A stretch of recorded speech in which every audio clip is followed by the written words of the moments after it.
Welcome to the Deep Dive.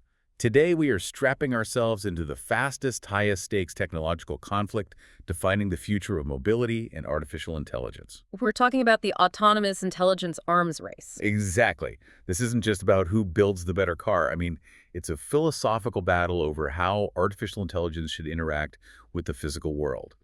And at the core of it all is this debate between safety and, well, scalability. That's the perfect framing. We are diving into a fundamental schism between two, wildly different strategies. On one side, you have Tesla. Right, with its radical, vision-only, end-to-end AI approach. And on the other, you have what is basically the industry consensus, represented by these multi-sensor modular systems, championed by Waymo, and of course, empowered by the industry's central intelligence provider, Nvidia. The stakes here, they're truly astronomical. We're talking about a global autonomous vehicle market that's projected to reach well over $2 trillion by 2030. And that's driven initially by the L2 and L3 assisted driving systems that we're already seeing everywhere. Before it moves into that fully driverless L4 and L5 robotaxi era. It's a classic technological gold rush. A handful of companies will absolutely dominate. This is a winner-takes-most scenario where scale, speed, and this is the key proven, verifiable safety will determine the ultimate victor. Yeah, and for any long-term investor, understanding these foundational differences is, well, it's essential. It really is. So our mission today is to cut through all the noise and give you, the learner, the definitive insight into the three main camps. We've got Tesla betting everything on massive data collection and aggressive vertical integration. Then there's Waymo, which is backed by Alphabet, of course, focused squarely on verifiable safety and getting that early level 4 deployment out there. And finally, Nvidia, the indispensable arms dealer, just providing the foundational platform and the compute for basically everyone else. So to really understand where the market and, the investment opportunity is heading, we need to answer two primary interconnected questions. Okay, what are they? First, is scaling vision and data collection truly enough to achieve superhuman safety? Or is redundant hardware, like LiDAR and radar, an absolute necessity for those dangerous edge cases? And the second question? Second, and this is maybe more critical for the business landscape, which business model is going to win? Is it Tesla's closed, vertically integrated system, or is it NVIDIA's open, standardized platform? Which one will ultimately dominate the future of the software-defined vehicle? Okay, let's unpack this, and let's start with the most visible difference. Right. The hardware split. You can spot the difference between a Waymo and a Tesla from a mile away. You really can. Tesla has made this incredible contrarian bet that LiDAR, that spinning laser sensor used by nearly every other major AV player, is, in their words, a crutch. That phrase crutch is exactly what Elon Musk has used repeatedly, and he's been skeptical of LiDAR since he first mentioned it publicly all the way back in 2013. And he's still saying it in early 2025. Absolutely. It's a deeply held philosophical stance for the company. So Tesla relies entirely on this very lean sensor suite. Just 8 high-resolution cameras to provide 360-degree visibility. Right, and Musk's core reasoning is, it's elegantly simple. It leans heavily on biology. Humans drive perfectly well with 2 eyes and a biological neural network. So therefore, a silicon neural network should be able to achieve a generalized, globally scalable solution using only camera input. It's a very pure-form argument. And this philosophy, it translates directly into massive cost and strategic advantages for Tesla, doesn't it? Oh, profound advantages. Their entire camera and sensor suite is estimated to cost only about $400 per vehicle. $400? Yeah. And when you're aiming for millions of vehicles and a cost per mile that undercuts public transit, that economic difference is it's profound. Absolutely. And it's not just that the hardware is cheaper. This vision-only strategy lets Tesla operate primarily on real-time perception. Which means they can skip the necessity of building those painstaking centimeter-level high-definition 3D maps that their competitors like Waymo and Mobileye have to rely on. That's supposed to make scaling easier and faster across new geographies globally. Right. That's the theory. To fully exploit that lean data, though, they need specialized compute, and that's why they're constantly optimizing their custom in-vehicle hardware. Like their newest iteration, AI4, or what some people are calling Hardware 5. Exactly. And that hardware isn't just fast, it's specifically optimized for the unique, lean, vision-only data structure that the system has to process in real time. It's a completely customized stack, from the sensor all the way down to the processor. But here's the question. If Waymo's multi-sensor approach is the industry's conventional standard for safety, and Tesla is saving, what, maybe a few $100s on hardware at this point? Hmm. Is that cost advantage truly enough to justify omitting these crucial safety redundancies? That is the crux of the debate, and it becomes even sharper when we look at the shrinking cost curve of LiDAR. Right. Historically, it was incredibly expensive. Prohibitively expensive. I mean, Musk cited costs around $75,000 per unit back in the early 2010s. That justified his skepticism then completely. But that's just not the case anymore. Not at all. We're seeing LiDAR units now routinely priced at under $1,000 per unit as of early 2025. And the high-volume, solid-state units are pushing that price point even lower. I've seen some reports of Chinese suppliers hitting maybe $200. Exactly. So this drastic reduction fundamentally undermines Tesla's primary economic argument against LiDAR. Now, Waymo's full sensor suite, the 29 cameras, 6 radars, and 5 LiDAR units, that was still estimated at around $12,700 in 2024. Still a lot more. It is, but those costs are dropping rapidly, and it's making redundancy much more financially feasible for everyone else who's aiming for that level 4 deployment. And this shrinking price gap really highlights why Waymo believes LiDAR is essential, not a crutch. They frame it as critical safety redundancy. Right, especially for long-term reliability, and that's a key factor for any risk-averse investors who are prioritizing proven stability. Waymo's philosophy is just safety first, full stop. It is. For any system operating at level 4 autonomy, the sensor suite has to provide overlapping, verifiable data paths.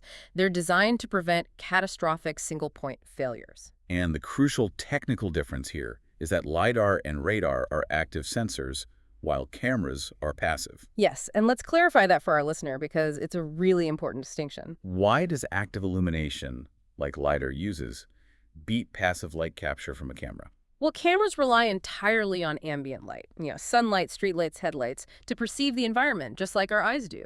So if the light is poor, or you're in severe weather like fog or heavy rain or a dust storm, The data quality just degrades rapidly. LiDAR, on the other hand, actively emits thousands of tiny laser pulses, and it measures the time it takes for those pulses to return. It's called time of flight. so it's measuring distance and shape directly. It's not inferring them from a flat 2D image. Precisely. The LiDAR system brings its own light source, which means it's far less affected by external visual conditions. And Waymo has concrete examples of this, right? They do. There was a famous incident in Phoenix involving a sudden, dense dust storm.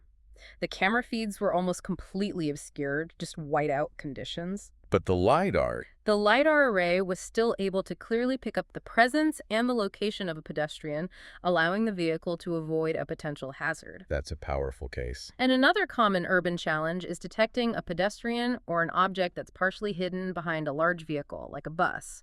LiDAR and radar can provide this robust three-dimensional certainty that a camera alone might really struggle to construct reliably from just a partial image. And this inherent weakness in relying solely on inferred 3D data Yeah.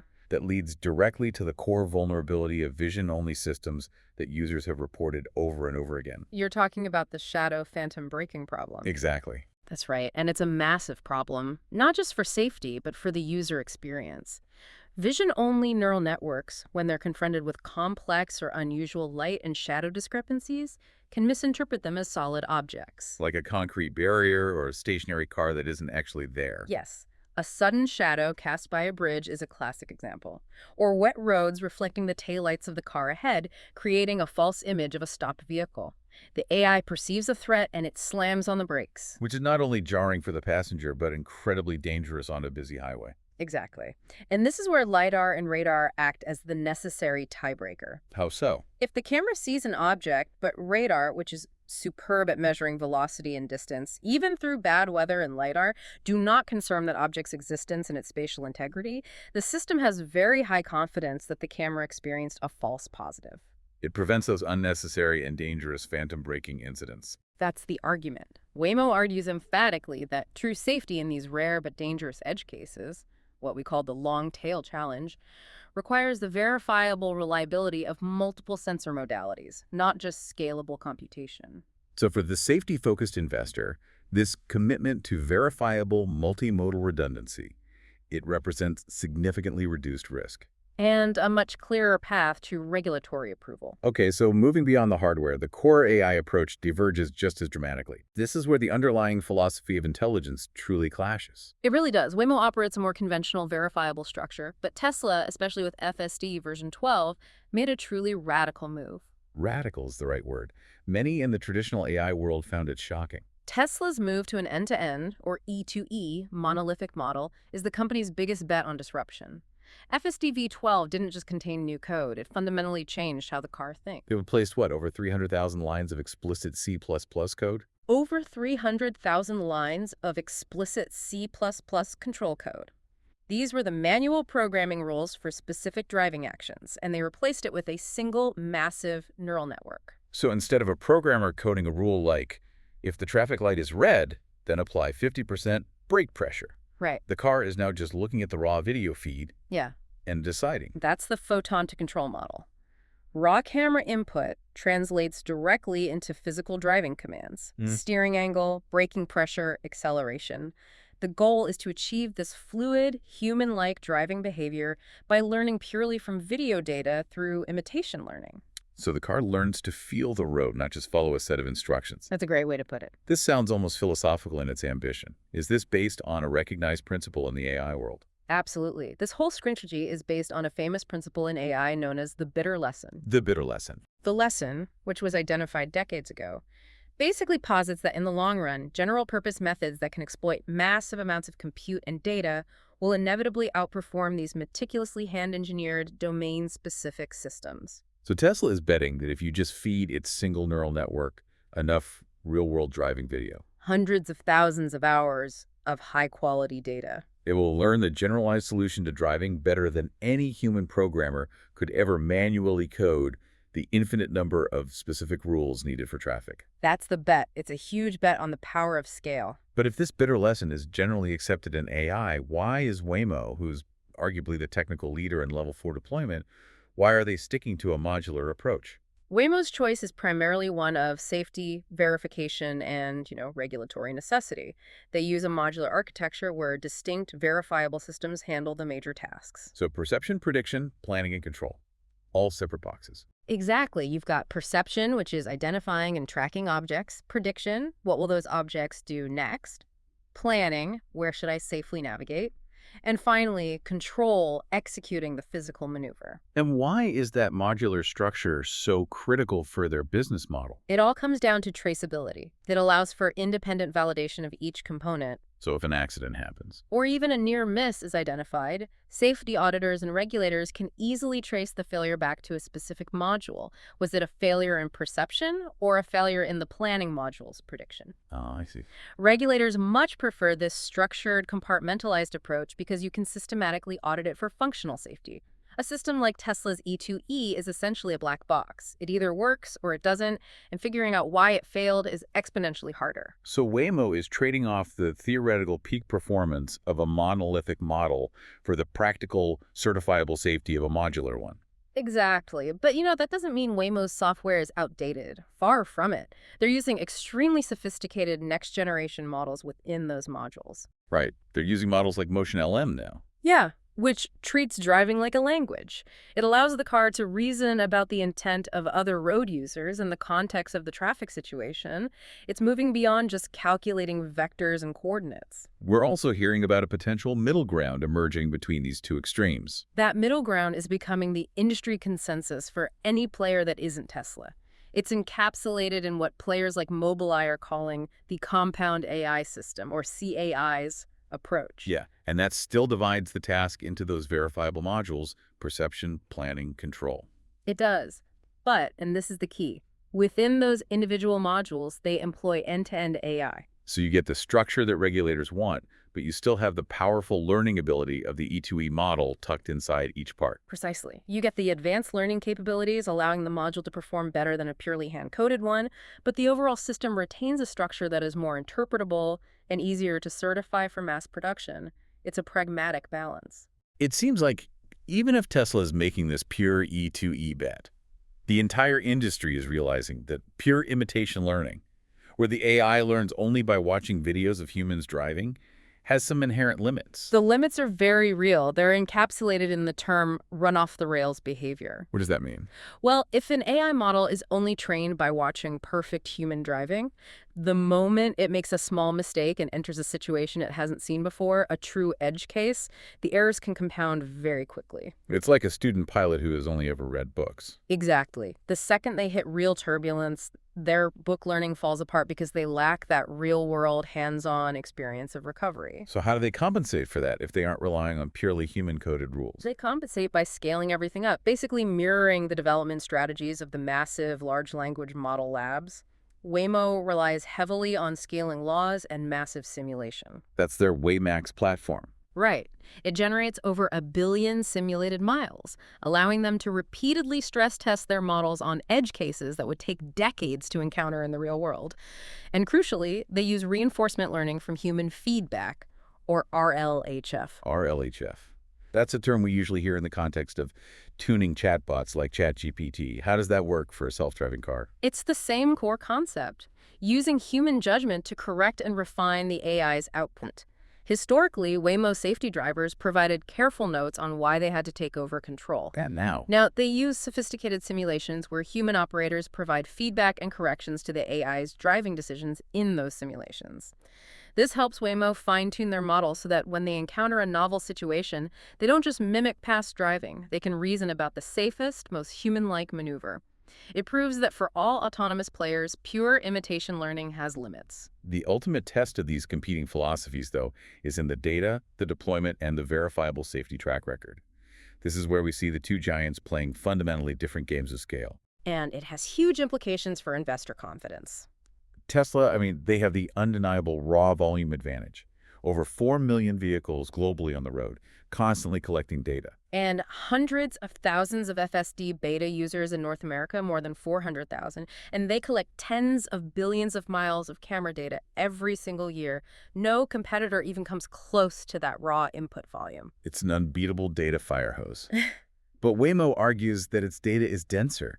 They focus on quality over sheer quantity. That's right. They've logged over 20 million real-world autonomous miles, plus that crucial billion-plus simulated miles, and they argue their data is more valuable. Why? What makes it more valuable? It comes down to entropy, or, the complexity and randomness of the environment. Tesla accumulates billions of miles, but many of them are in simpler, low-entropy environments. Straightforward highway driving, planned suburban routes, grid-like cities. Exactly.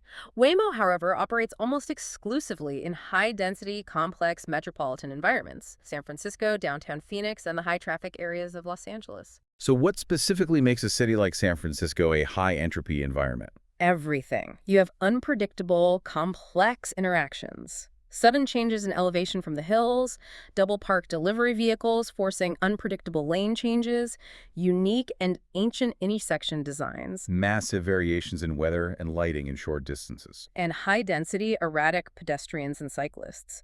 Waymo, by tackling these difficult urban environments, gathers high-value, high-complexity data on critical edge cases far more quickly than a car just cruising on a Texas highway. And that density difference translates directly into the massive safety discrepancy we see in their deployment reality right now. It really does. Waymo is achieving level 4 autonomy. They are operating fully driverless robotaxis without a human safety driver in multiple major U.S. cities. And their published safety record, which is based on third-party verification, is essential for de-risking the Alphabet investment thesis. Absolutely. There was a December 2024 study by Swiss Re that analyzed Waymo's performance in Arizona. It showed that Waymo vehicles had an astonishing 88% reduction in property damage claims. 88%. And a 92% reduction in bodily injury claims compared to human drivers in the same areas. And when incidents do occur with a Waymo vehicle, it's typically a human driver colliding with the stationary autonomous vehicle. In stark contrast, Tesla's FSD remains officially Level 2, or, at best, a very aggressive Level 3 system. Which means it requires human supervision at all times. That Level 23 classification is the critical difference. Even though they're testing small, geo-fenced robo-taxi programs. Right, like the 10-car fleet they launched in Austin in June 2025. But videos show that those cars still had a safety driver in the passenger seat, demonstrating that the system still requires human oversight to navigate complex urban traffic safely. Now, Tesla does publish its own safety reports, and they claim FSD is significantly safer than the average human driver in the US. If the safety claims are that good, what exactly are critics missing in Tesla's methodology? The criticism is intense, and it's highly focused on the statistical interpretation. The primary flaw is that Tesla only counts actual collisions reported by the system. Which is a tiny subset of reality. A very small subset. They completely ignore the frequent mandatory driver interventions or near misses. A responsible FSD beta user might have to take over the wheel dozens or even 100 times over 100,000 miles to prevent a crash. And those are system failures, but they're completely excluded from the safety metric. Exactly. The metric doesn't really measure performance, it measures intervention avoidance. Plus, they compare their data, which is skewed toward their specific, typically affluent driver base in generally favorable conditions, with federal data sets that use different definitions.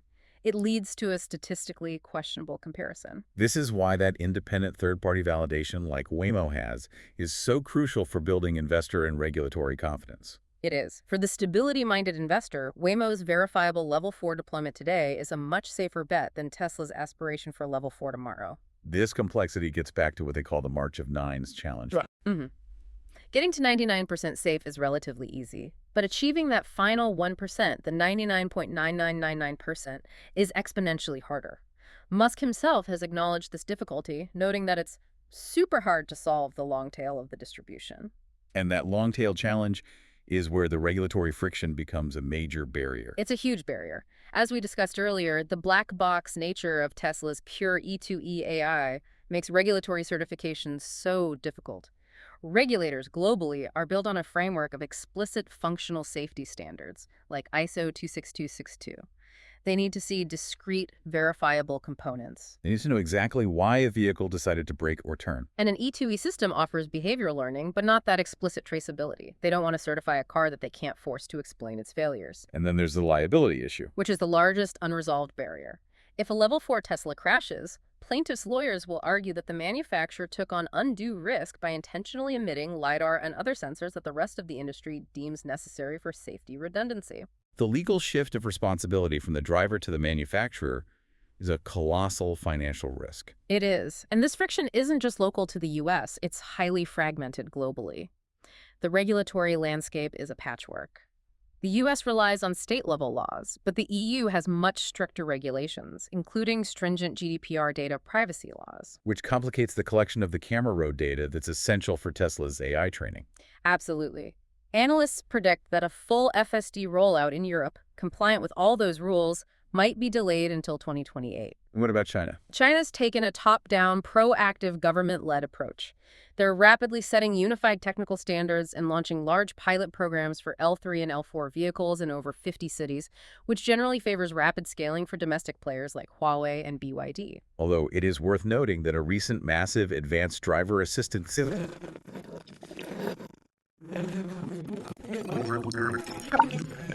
those that incorporate LiDAR. Right.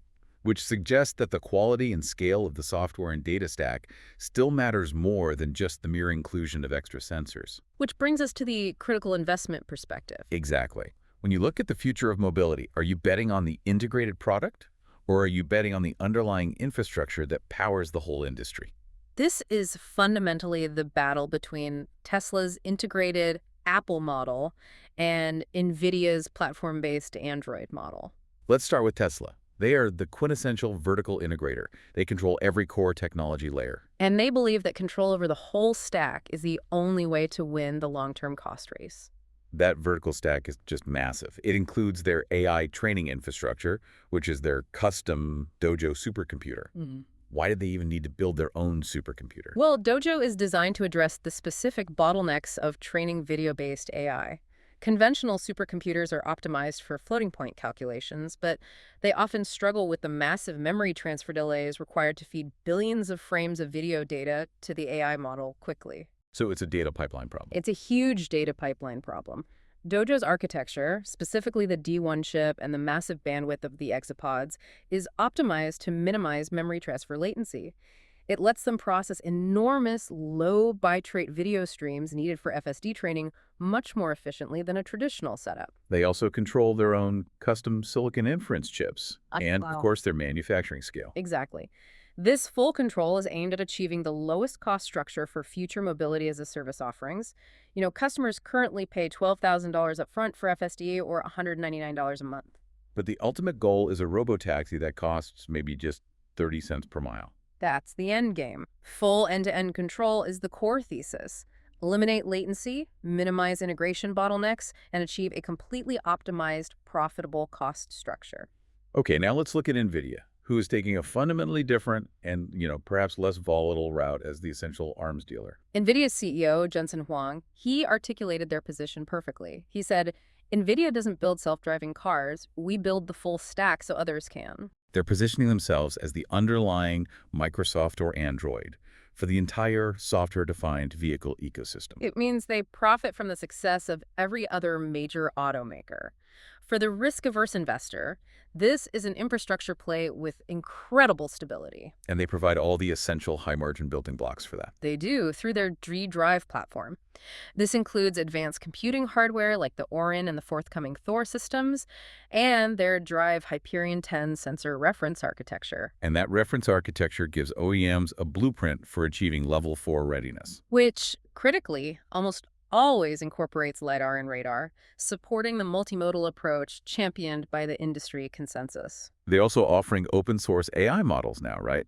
Which must accelerate adoption across the OEM space. That's their Alpamayo family of open-source models. They're focused on reasoning-based autonomy, and these tools allow AV stacks to think through complex scenarios and safely execute decisions. Automakers like Lucid and Jaguar Land Rover are already showing interest in adopting Alpamayo to accelerate their own development.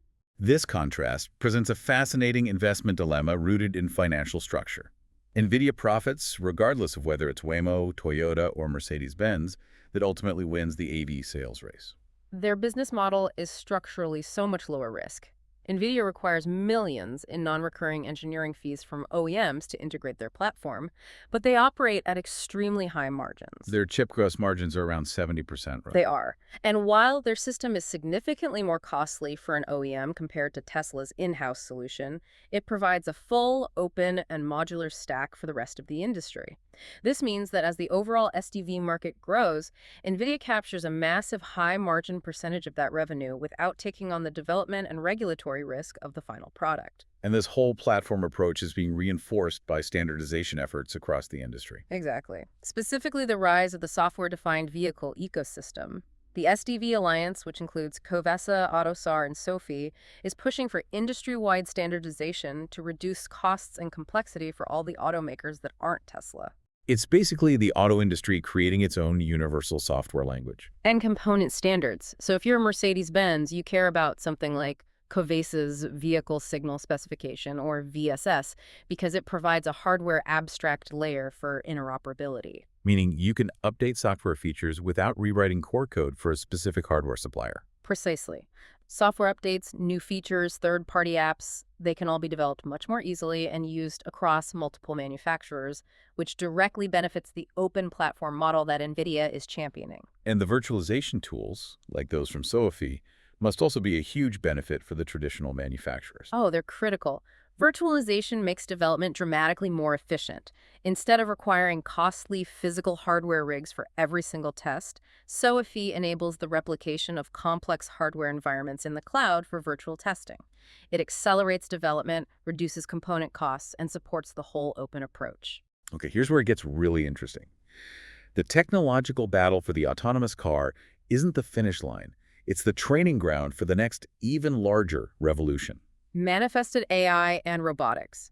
The lessons learned on the road are now being translated into bipedal mechanics. That's the convergence. This seamless transition of AI breakthroughs from vehicles to physical robotics is projected to catalyze a staggering, a $25 trillion global market shift? Within the next decade, the skills required for a car to navigate a complex city's street perception, planning, control, are the exact foundational skills needed for a machine operating in a factory, a hospital, or a home. And Tesla is leveraging this link directly. How exactly does their FSD and Dojo infrastructure translate to their humanoid robotics program, Optimus? The transfer is nearly complete on the software side. The core perception stack from FSD recognizing objects, estimating distance, identifying intent is directly applicable to Optimus. The planning stack pathfinding in a dynamic 3D space is also shared. So Optimus is essentially a highly articulated FSD system with arms and legs. And inverse kinematics and manipulation learning added on top? Yes. They use the same training data collected by the fleet to teach the robot about the world, and they use the same Dojo supercomputer to train the models. Tesla's advantage, then, isn't just in the AI, it's in its core competency. Manufacturing at scale. Exactly. Tesla's control over every core layer training, custom silicon, energy systems, and most importantly, gigafactory mass manufacturing scale is unparalleled. They know how to take a complex technological product and drive down the cost curve exponentially through volume. And their production goals for Optimus are massive. They're planning a monumental scale-up. Initial deployment of the Optimus Gen 3 is projected to start with internal factory use in 2025, so using the robots to build more robots and cars. And then Then the scaling becomes extremely aggressive. They're talking 12,000 units per year starting in 2026, with ambitious goals to reach over 100,000 units in monthly production by 2028. If they hit those numbers, they dominate the early manufacturing base. this robotics boom is a long-term play, though. Mm. It won't happen overnight in the consumer space. That's crucial for investors to remember. The projected timeline shows phase-based growth. It starts with commercial and industrial applications, then accelerates into logistics and warehouses from 2026 to 2028, Then into healthcare and hospitality. from 2028 to 2032. And only then does it reach large-scale consumer adoption in the 2032 to 2035 timeframe. It's a marathon, not a sprint. So for investors looking at this $25 trillion opportunity, we shouldn't just be looking at who is building the final robot. We need to look at the supply chain. Absolutely. The winners in this boom will undoubtedly include the infrastructure giants. The exponential demand for manifested AI will create massive upside for the ecosystem companies that provide the essential components. Specialized semiconductor firms. Nvidia's Thor chip is designed for this, but also companies supplying high-torque actuators, specialized thermal management vendors for high-density compute, and even new forms of LiDAR designed for close-range manipulation and spatial awareness in cluttered indoor environments. These infrastructure plays could represent significantly less volatile, high-growth opportunities. They do. They profit from the entire industry's growth, whether it's Tesla, Boston Dynamics, or new Chinese players like Unitree. They may see just as much upside as Nvidia did during the early LLM boom, regardless of which firm builds the final product. So let's synthesize the three core divergences we've unpacked in this deep dive. We have Tesla's radical, vertically integrated E2E vision, betting that data volume and scalability trump everything, even the safety consensus. Then we have Waymo and the NVIDIA-led ecosystem, preferring a pragmatic, modular, safety-first approach using sensor redundancy and open standards. If the race ended today, Waymo's verifiable Level 4 safety record and immediate commercial deployment lead would grant them the immediate victory. It would. It validates the Alphabet investment. They are a proven, deployed service generating high-margin revenue right now, but the long-term investment thesis is always focused on future scalability and profitability. So what does this all mean for you, the long-term investor seeking stable growth opportunities in this disruptive space? The AV and robotics sector presents two primary distinct investment theses, and they appeal to different risk tolerances.